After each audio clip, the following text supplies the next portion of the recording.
Hey,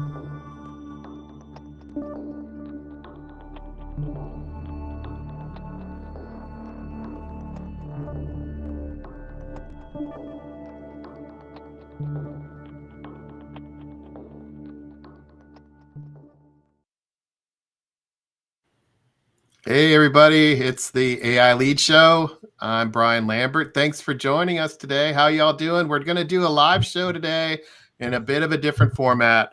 It's going to be more of a conversation, and the conversation will be based on the conversations that we've been having. One of the things that has been happening in this space is a lot of people are figuring things out. In that vein, a lot of individuals and leaders and companies have been reaching out and asking a lot of great questions. On top of that, there have been some interesting and very lively community events that have happened that we participated in and actually created and co-led. So we're going to take a moment and we're going to actually debrief the conversations we've been having, the discussions that we've been having in these events, and then also walk you through some of the findings, a bit of a research view based on those conversations, in the hopes that this helps you as our listeners and our viewers appreciate where you are and also appreciate where others are in the spirit of figuring things out. So panel, how does that sound for our show today? What do you guys think? And what thoughts do you have as you're going into this? A lot more of a unstructured, organic approach. What do you think? Yeah, I guess I'll go first since I brought some of this work to the table. Your point about, we're going to banter on different topics here today. Where the content's coming from is an event, Brian, that we hosted about a month ago, and it was in Minneapolis, St. Paul area. It was focused on AI for business. We were hopeful to get 60, 80 people. We had 180 sign up, and we had a 25-person waiting list. So I'll start there, Brian, and that's, a lot of people are trying to figure this out. And so the first thing that you'll notice in this report we're willing to share with those that attend today is there was 13 different verticals. There was well over 25 different roles. So first thing is, this is important to all verticals, from commercial companies to institutions, learning institutions, to all roles. But 25% of those roles were executives, which I thought was interesting. So to kick things off, this is for everybody, and it's a company thing, not an IT thing. That's right. That's right. So that event, we'll bring it up here and share a little bit about it. As you talked about, it was in Minneapolis, and an interesting thing about this was the cross section view, but also the commonality across these different industries and different roles. And when you have a room full of people that are a little bit trying to figure things out, you have to create a space for the curiosity, and you have to create a space for asking those questions. And I think one of the things that we learned in this was the format of bringing people together and then letting those questions naturally occur was a great way to get a dialogue going. So as you mentioned, Craig, there were technology and software folks, there were consulting and professional services people across these different industries, healthcare, medical, education, and then a little bit around the altitude, right? So the roles represented here, 25%, as you mentioned, were executives. So one of the things that we'll see and talk about is what are the perspectives of these executives. So in that, what did we learn? Let's talk about that real quick, Craig and team, around what did we learn from the executives that attended. So do you have any, let's share a little bit more, Craig, around your thoughts there, and what did you see and what questions did you have? Yeah, this was a surprisingly good event in that we didn't really spend a lot of energy to get it underway. It just kind of took off, and it had legs, I think, because it wasn't yet another topic about the large language model of the day and what it could do. It was not a topic about that. We had multiple sessions, and we do have a LinkedIn page that we'll share that'll give you kind of a rundown of those sessions and the content presented. But I think because we started off with what is enterprise AI versus just introducing AI to the company, right? Here's your access to Copilot. Here's your access to ChatGPT. That's not doing AI. So I think that was the first thing we learned from people, which was they introduced it, but it has been oversold and sold at a technology layer, not a business layer. And I'm, kind of going with some of the quotes from the meeting was, it's all this hype, Craig, and why am I here again? So we had a half day, and Brian, you kicked it off with enterprise AI. I then went into some use cases on, using this in different verticals. We then got into the discussion around building a knowledge base so these damn things don't hallucinate. We then went into responsible AI, which was done by a professor locally here. His name is Wes, to say, oh, by the way, the leaders have to be behind it. You can't blame AI for hallucinating. You blame the humans for deploying it wrong. And then we ended up with how do you get started on training? So, guys, that's at a high level, the topics. But you notice we didn't focus on the technology. Microsoft was there, Wells Fargo was there, Thomson Reuters were there. Those are big local companies. But we also had all of these small, mid-sized companies were like, can we play along too? And the answer is yes. So initial thoughts, we had a lot of different verticals, a lot of different roles, but most people wanting to run or understand more of the business of it, not the technology aspects of it. Yeah, that's great. And so here's some of the questions that we asked in the event. Throughout the day following that flow, we actually had some feedback from the audience, and over 140 people participated in that, I believe. So Yep. we asked them these questions. What best describes your AI use? What is your organization's timeline? What's the executive buy-in like for AI? What functions are impacted? How would you self-assess? What AI models? When building AI apps, how do you think about it? How would you rate your own knowledge or your team's knowledge of AI? And then what kind of aspects of responsible AI really resonate with you? So let's kind of walk through these because I thought this was a great overview of where people are, and we gathered this data in a way that was real time and really, off the cuff, if you will. So what describes your personal AI use is, hey, I'm just getting started. And that's not we planned for that, right? I mean, we knew and we know that people are getting started with AI. I had a discussion this week where somebody said, hey, I downloaded the app ChatGPT, but it kind of looks blank. I don't even know what to do. Yeah. What do I do with it? Yeah, what do I do with it? Can I ask you a question? What do you want to do with it? Yeah, but that's so different than how folks have interacted with the world. I mean, do I do a search, right? Because Google, you just go to the search box and put a search in, but there seems to be something different with this AI thing.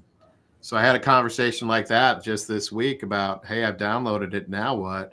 And then I had a conversation last week as well around the idea that AI, or when you chat with it, how do I know it's not making things up, right?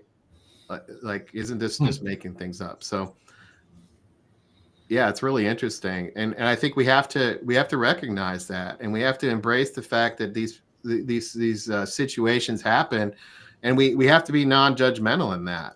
Like I was there, everybody was there, and I think it's great that people are asking these questions. Like I don't want to come across as thinking they should already know this stuff. Right. This is a whole new way of thinking. It's a whole new paradigm. It's a whole new world. And, people wrestle with that in their own way.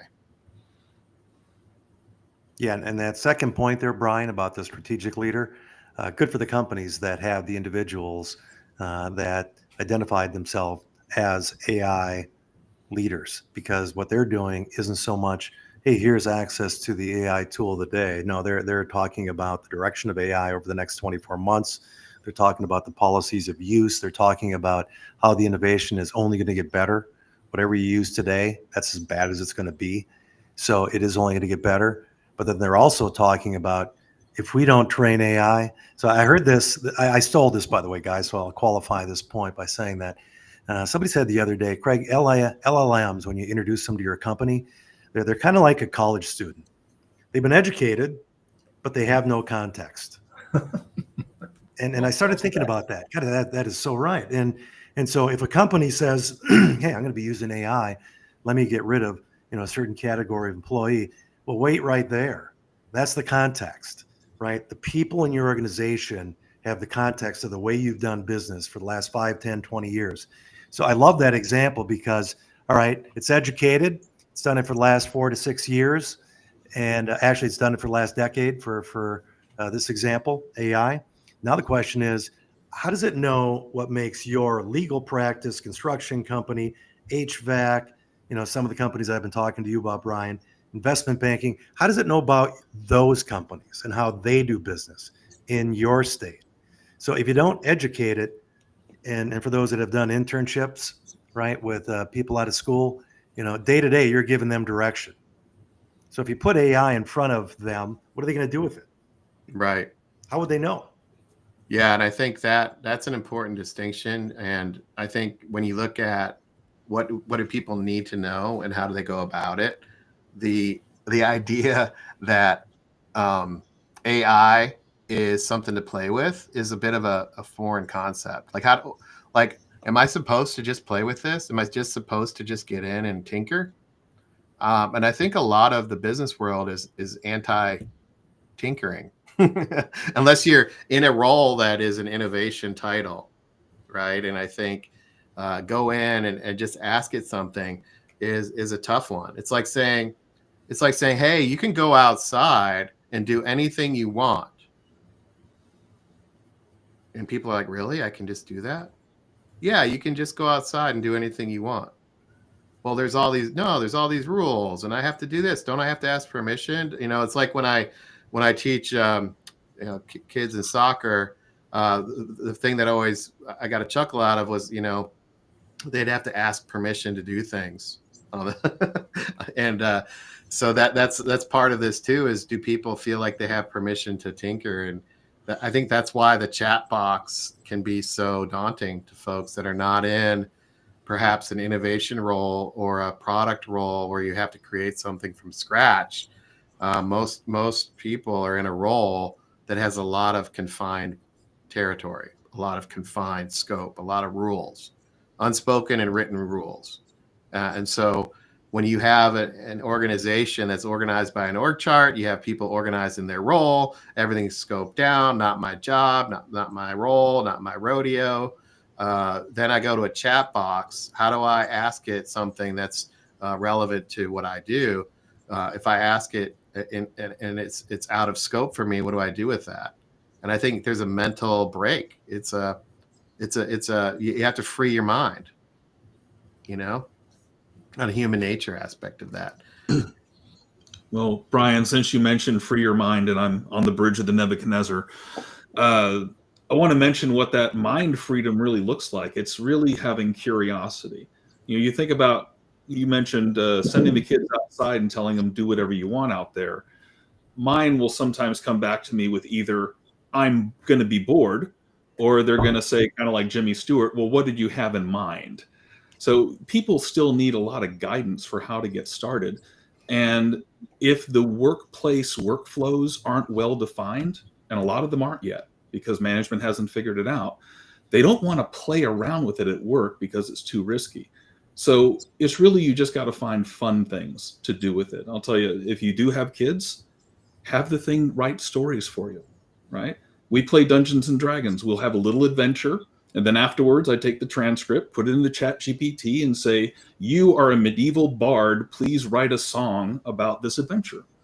And the next adventure, I get to read ChatGPT's little bardic song. It's a silly, fun thing to do, low consequence. And, for the kids, high reward. Yeah, I had a group that wanted to do an icebreaker. So the guidance to the group chat was, hey, everybody, take a moment and figure out what superhero you would be, but you can't tell anybody your superhero. You just have to give statements, and then everybody's going to guess your superhero. So at first I was like, oh, how am I going to pull this off? Well, go to ChatGPT and I gave it the prompt, and I sent that prompt out to the group chat, and everybody started chatting back about how much fun it was to have this thing spit out what the actual group chat was, the ask, like should I want to do it around Batman? What would that look like? And actually, let me give that example right now. Like I'm talking about it, but let me show what this Oh, was, yeah. because the ask was, hey, you're going to come to this icebreaker, and I want you all to identify a superhero. And when you are a superhero, whatever you are, I want you to give us statements, and we're going to guess who you are. So that was the ask from the group chat, right? So that's a little bit esoteric, but like, how do you make a prompt around that? So I said, my superhero is Teddy Roosevelt, right? Can you guys see my screen? No, not yet. Not yet. Okay. All right. Prepare to be amazed at my. All right. Can you see it now? Not yet. Interesting. Let me do the whole window. How about that? Oh, I know what's going on. We're doing something different. I know where I have to go to. It's changing now. Yeah, it's probably not the right thing, though. My bad. While you're doing that, Brian, and one of the things that we've been talking about is, organizations, they're thinking that their people know how to use it, and they're like, oh, they don't need trained. They know how to use it. Everybody knows how to use a chat bot. And yet they don't, and the training doesn't have to be that in depth. Actually, it's fairly simple. Based on what role you're in, and I think people should just. How did I start with it? Doing research within your role. What do you want to research? So that's my recommendation for people. Yeah, just tinker with it. Yeah, you will be amazed at what you will learn and how quickly you will begin. And also, when I do these types of things, I leave the typos in, and inevitably, it's like, "Hey, you spelled that wrong," and I'm like, "Yeah, I did that on purpose so that you would say that, because we are wired to spell things right." But you know what? AI can fix that on the fly, and it doesn't care how you spell things. And they're like, "Oh, okay." So I'm like, "I don't have to fix it. I just have to keep moving." So it's got a little Grammarly behind it. Yeah, it doesn't even need that. Yeah, like I'm spelling this stuff on purpose wrong. It's not like a work stoppage is going to happen. The grammar police isn't going to come out and tell me I have a bad output. the supply chain's breaking down. They didn't spell it correctly. Yeah. So, but I could put in here, somebody said Batman. So this was the ask of the group to do this. So now I sent this prompt out to everybody. And so if we were doing the icebreaker, I would say, hey, I operate best in the shadows where truth hides and justice lurks. And you would all have to guess who I am. And then nobody would guess. I'd be like, well, fueled not by powers, but by purpose. And I have an unbreakable moral code. And everybody would guess the wrong stuff. But as you go through these 10 things, it becomes more and more specific. Oh my goodness. Awesome. Because that's what I wanted the prompt to be, was ordered from vague to super obvious. Right. So I sent the prompt out, and then everybody was, but give me a superhero. My superhero is Green Lantern, and this blew people away. And you don't have to go through the cognitive exercise of trying to figure this out. You could just put the prompt in. So here's 10 statements that I could read out in my icebreaker. Right. And so for folks that don't know ChatGPT, the idea of what's happening here, well, it's generating an output based on my prompt. and you could ask it anything. But who thought of jumping to ChatGPT to ask this, and who opted out of the exercise because it was too hard to figure out, you know? And this is just a light example. And you could even use ChatGPT to prompt, hey, how should I do this? And it would tell you, hey, Yeah. do it from vague to super, specific. Have 10 categories. Ask it like this. It'll even guide you to do that. Yeah, that's actually what I did. That's how I came up with the prompt. Is write me a prompt I could use. Use AI to learn how to use AI. It's yeah, exactly. So let's it. go to the other one. The next one. What is your organization's timeline? 64% were already underway. But the interesting thing about this, I don't know what you thought of this, Craig, but 64% said they were already underway, but most people hadn't started yet as well because they're all beginners.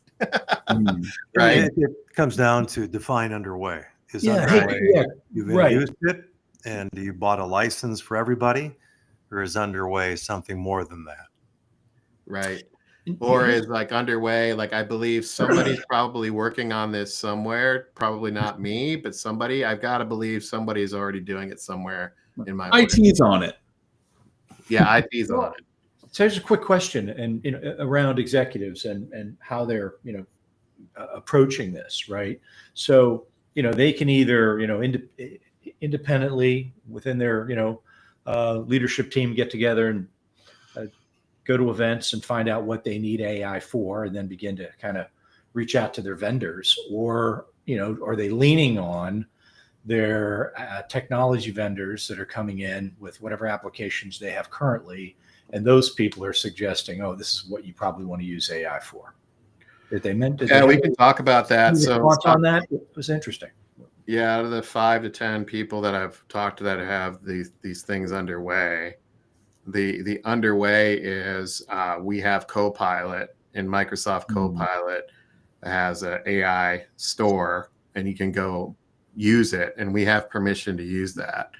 Another one is actually at one of the companies that sent the email out that said, if you're not using AI, you're not going to work here very long. And if you're actually trying to do something like hire somebody new, you have to go meet with the CEO explaining why AI can't do it and we need headcount. That's another person. And they said, basically, the only hurdle is a security hurdle with IT security. And ICT security publishes a list of everything they've looked at. And he pulled it up. And there were 150 AI tools approved and 10 that were declined, and a reason for each being declined. So they're very transparent with the idea that AI is here and you got to get on the bus with it. At the same time, we do have some data from that event, and the event data was, look, as an executive, I'm driving it. So from the 150 people in the audience, 45% that said the executives are the ones that have the buy-in versus everybody else. And they also have this idea of trying to figure things out, which came through the comments. So what is executive buy-in like? 45% say that executives are driving it. Yeah. So what do you all think about that? I would say it's a highly self-selected group. Just looking at it from a scientific perspective, I am really surprised that moderate isn't higher. Well, and I'm surprised what they mean by driving it. I mean, again, I don't know if that's been laid out clearly, what the expectations are. Well, you did give that one example, Brian, in the fact that, hey, if you're not using AI, you better be. So that's one way for them to be driving it. If they're laying out, hey, here's our exact strategy for right now until we figure this thing out. This is what we want you to do and not do when using it. I mean, organization that I'd worked for in the past had, certainly had some rules around that, and some emails that would come out on a kind of inconsistent basis about, hey, remember our AI governance rules, so we don't make ourselves too vulnerable. So I'll be interested what their game plan looks like and all the elements that are included in that as they're driving it, right? And that's just it. What is their game plan? Yeah. So this is a new play, right? Suddenly Yeah, now we got a new play we're running. So and what are so we when going they to say do? they're using it, oh, sorry. Oh, go ahead. When they say they're using it, right? So like, okay, we're using Copilot, or we're using ChatGPT or Anthropic, or are people simply, okay, I'm using Excel a lot, and Excel has AI in it, so I can go ahead and use AI to help me, build tables or pivot tables or whatever it may be. Is that how they're utilizing it? And that's considered uh, using it within your enterprise, right, or within your role. I don't know, or is that more of a, because that's what I did when I was in performance and instructional design. I would ask to work on some project, and I would use AI to help me. Okay, what am I need to build some learning objectives. Hey, help me write some, and I do it on my own. So it'd be interesting to see how they're doing that. Yeah, and I'll use an example from a company whereby when they were thinking about AI early on, their first question was, how are we going to grow in 2025? So it's a very business-oriented question, right? We're not talking about prompting now. We're talking about how they're going to grow. The answer was they're going to expand throughout the U.S. geographically. What does that mean? Well, they were going to start in Phoenix, then we're going to go over to California, then they were going to go over to the East Coast. They're a based company, but they were planning on doing geographic expansion to generate more revenue. So is that an AI conversation? All right, I'm here to say if you don't have that conversation to begin with, you're just fishing. I'm going to go over here, and I'm going to go over this other side of the lake. I'm going to go over this other side of the lake, and we'll see where we're at the end of the day. And if you're an ice fisherman, that's a lot of work.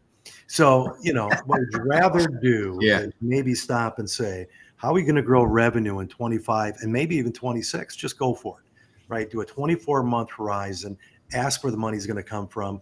Because guess what? If you train this thing, this goes back to the earlier point, it could actually help you set up that office, understand that market, do local messaging for that market, begin to help you hire for that market. You see, the point is that you're always coming back to, we've got a new office coming online in Phoenix. Of course, I'm Minnesotan. We're always thinking about Phoenix, not this time of year, but we're thinking about expansion. So let's say it's Phoenix.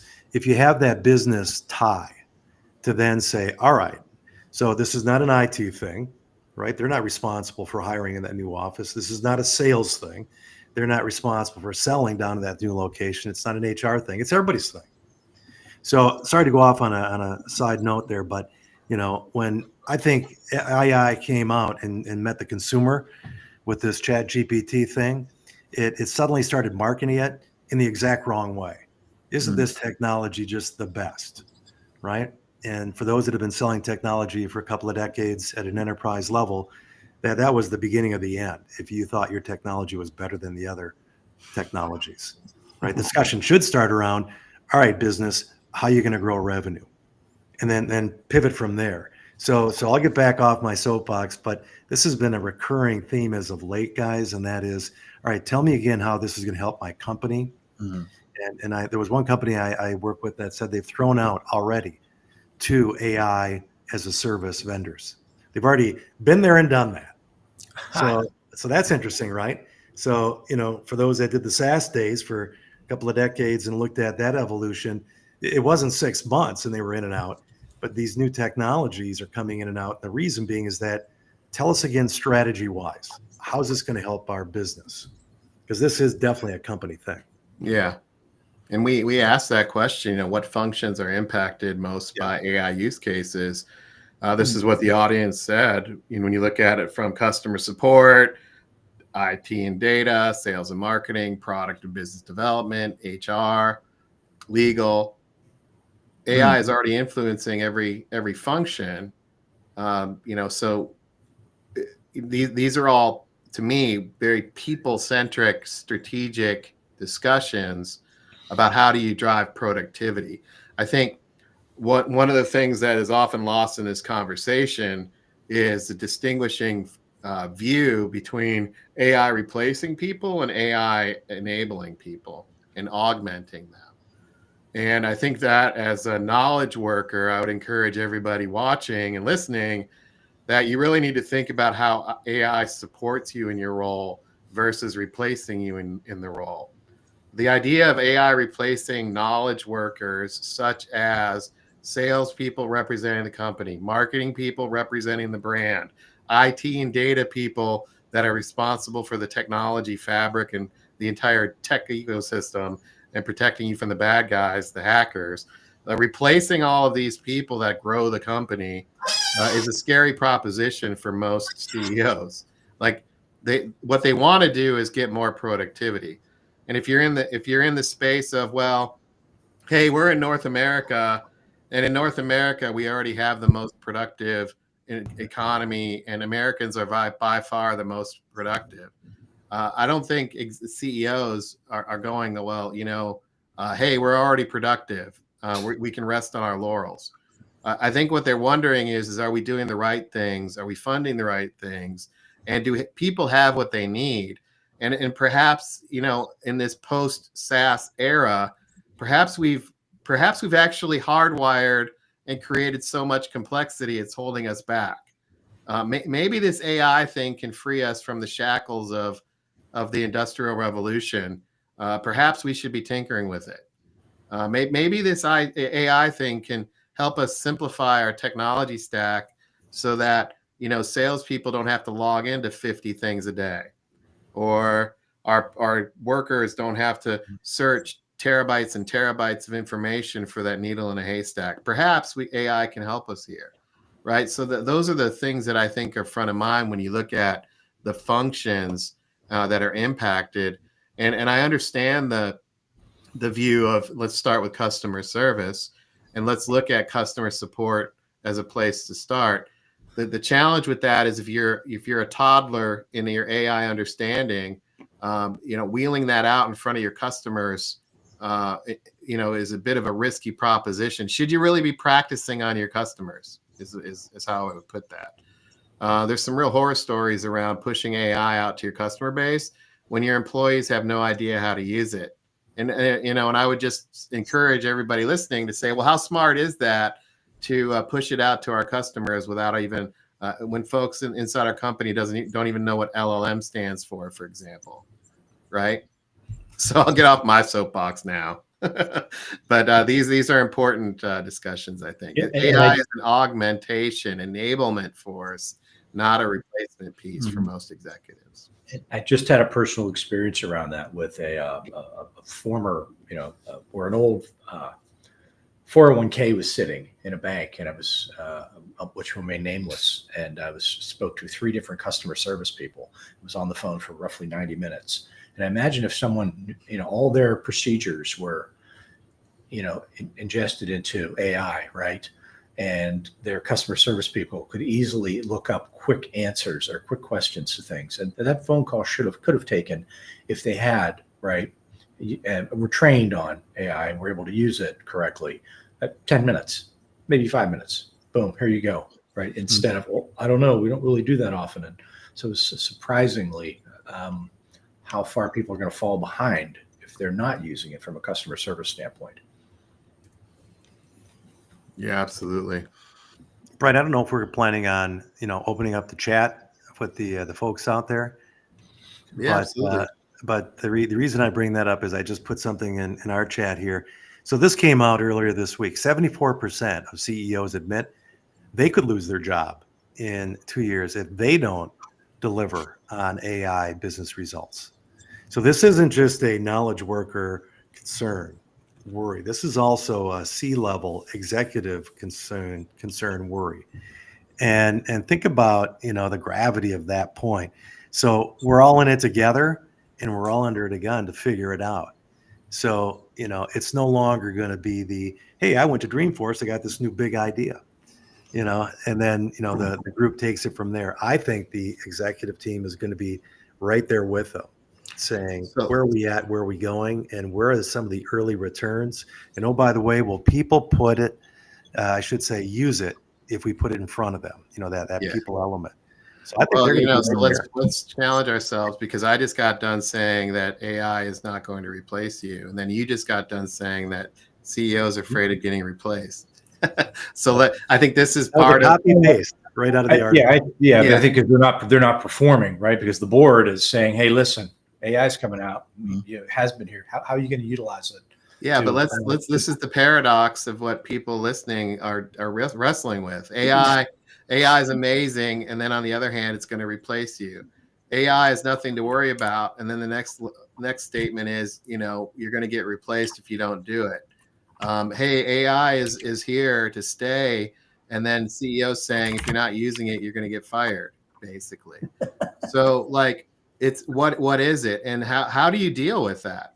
Like, what should people do? And I think the, like integrators saying, the first soundbite that came out around all this is AI won't take your job, but people using AI will. Well, that's kind of a toughie as well, because a lot of people that are using AI are ending up out of jobs. And here's why: because they don't fit the mold. They don't fit the mold of what the company expects, of where people get in their little box and stay in their little box and don't ask questions, perhaps, unless they're in a culture that's very inquisitive, a culture that challenges everybody, a culture that creates creativity as a culture where you can actually challenge people, like I just did just then, where some of our listeners might be like, whoa, Brian's being a jerk for putting out, calling Craig out there. Well, you know what? This is the thing about being creative, is sometimes you got to get out of your little box. So I know some people that have been out of their little box that get asked to leave because they're out of their box. First of all, I'd never suggest for a minute that you were calling me a jerk. This is the discussion, the tough discussions you're having to have, right? For those that, understand, every so many weeks you've got the board meetings, in so many months you've got the earnings calls. They are under the gun to produce numbers no matter what. But no different than salespeople, they're expected to produce, right, for their territory no matter what. But the first thing you look at is, all right, are they using the tools they've been given?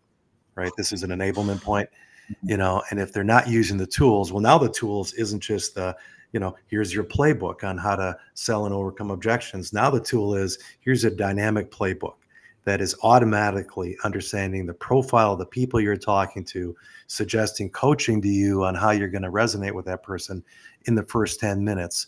It's then going to take that AI generated note from that 60-minute call, and it's going to feed it through and help you get better. Right. I said a lot there. That's an actual use case that a client put in place. And they said, well, how many years back should we go, Craig, for scanning our notes on meetings? I said, how many years you have? I said, that's the number. They had a little over 2 years. One person in the room said, I think we have 3. It doesn't matter. But the point being is that they're now using those AI notes to look at behavior from the past to predict behavior in the future. And if you're not using all of these latest, let's just call them tools for a minute, then the question is, all right, so you're not making your number and you're not trying. I think to the board, same thing's going to come up. If you're not making your number, and as you know, once you go public, that's a crucial thing to do. The question is, why aren't you using the tools to get there? So they're always under the gun, Brian, CEOs, as you know, and they do turn over, no different than the CSOs and the VPs of sales we've seen. And so when the next one comes in, the question is, do they have an openness, but also an understanding of how do we get going now and make sure that we are firmly with a foundation coming into 26. So I brought that up because that's a copy paste right out of the article, Brian. Yeah. And I read it. I'm like, well, good. Everybody's under the gun. So, the leaked Shopify CEO note was interesting, right? You picked up on that earlier here. Yeah. And there's another one as well. There'll be more leaked, memos coming out in the next couple of months. Well, the thing about this is from an enterprise AI, right? And that's the key here is we're talking AI for business. So we have to keep these things separate. Fine, download it in the App Store. Everybody's got shadow AI going on, whether it's on the laptop over here or the phone over there. That is happening where people are using it and dabbling with it. But the from an enterprise AI perspective, the first question is going to be perhaps to the legal team, and the second question is going to be to the security team. And then let me rephrase that. The first question is going to be to the IT team. So HR is going to go to IT, sales to IT, finance to IT. Let's go ask IT, says customer support. Let's go ask IT, says HR. Let's go ask IT, says the CEO. So that's the first one. Then the second one's going to be, well, let's go ask legal. So CEO asks legal, HR goes ask legal, customer support goes, everybody's going to ask legal then. Then the third one is, well, let's go up back to the IT space and talk to the security team. So then HR goes to security, IT goes to security, everybody. So these are the three main hurdles of all this. And if you've ever tried to get a new application developed, or if you've ever tried to get a feature added to your CRM, or if you've ever had to, try to fix a drop down in your HRIS system in the old, go ask IT and put in a ticket. If you've ever tried to change a system, that's the same exact process. So here you have a whole new capability that's going through those three things. So what do you do about that? Do you just wait for it to happen? Like, this is the leadership challenge. This is now a leadership challenge. It's not a tech challenge, because everything you want to do with AI, or every question you have about AI, can be done and answered. You can answer with AI. You can do it with AI. What we have now is we have systemic process issues and leadership challenges to navigate in a spot where most people are not rewarded for being a leader, where they're asked to stay in their box. You want to stay in your box, you want to save your job, you stay in it. You don't ask these questions. You don't go to IT, you don't go to legal, and you don't go to security team. A lot of organizations are set up that way. So that's why these CEOs are sending out these letters. We're not going to have that culture where we're going to have the 3 stages of no and 6 years of wondering how we're going to do this. We're not doing that. That's what those memos mean. But for companies that don't have those memos, you're in a 3-year cycle right now. You're 3 years into AI right now. It's 3 years old. And if you don't know who's doing it or what's doing it, if you got to go to IT, you got to go to legal, you got to go back to security team, you're 3 years into that. And you basically have, most of the people I talk to that are in that spot recognize that this is going to take 3 more years. That's what they believe. So why should I crack open a chatbot? Right? So these are real conversations I'm having on a daily basis with folks. And to me, it all goes back to, what does it mean to be a leader today? What does it mean to be a change agent? What do you believe is the future? Are you going to be somebody who's going to ride out the past and wait for the shoe to drop? Or are you going to be a leader in your organization and try to have these conversations? Are you going to be an orchestrator? Are you going to be a scaler, an integrator? Right? These are the questions that you have to answer. It's a bit of a pickle. I get that. But ignoring people are used to staying in their lane and don't want to play that role, or are allowed to play that role within their organization. But if you're in a spot where people don't know what they don't know because the whole thing is new, and you're 3 years in and CEOs are worried about their jobs, doesn't that give you permission as a leader to ask some questions? Doesn't that give you permission to head on over to the IT team and ask what the backlog is around AI? Doesn't that give you permission to go to the legal team and ask what the AI policy is? And if there isn't one, ask why not? Right? Yes. So that's it is very much bound up in corporate culture, because there are definitely some places where they will encourage department level prototypes and pilot programs because it's profitable to the company as a whole. But there are also some organizations that will shut that down so quickly simply because they don't understand what their regulatory compliance says about that kind of thing. So we asked, how would you self-assess?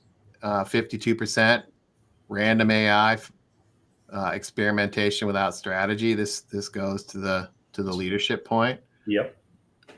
What models? 89% OpenAI. I think a big one of that is the relationship with Microsoft.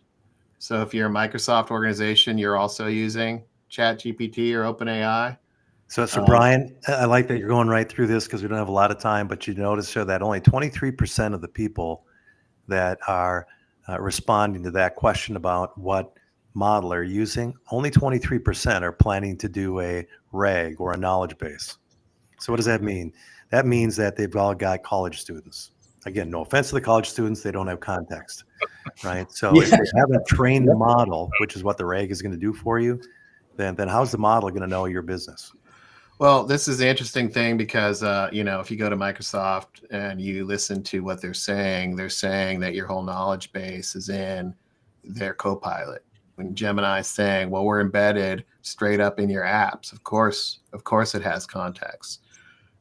These are Yeah. what they're selling is actually the fact that it has context. Microsoft is selling that as long as it's in SharePoint, right? Which that's a question that most people should be asking is like, what's actually hooked to this and where is it and how old is it? Yeah. And then the other one is for Gemini, they're only in a document. So it's in Google Drive if you attach it to Google Drive, which is okay. But most companies don't have everything sitting around in Google Drive. They've also gotten a lot of other repositories that Google's not bringing it into, and they're mostly bringing it into the document level. So even if you say, okay, fine, we're going to give it to you. We're going to give it to you as ChatGPT. We're going to give it to you, Microsoft. We're going to give it to you, Google. Fine, you guys are all in here, and you have context.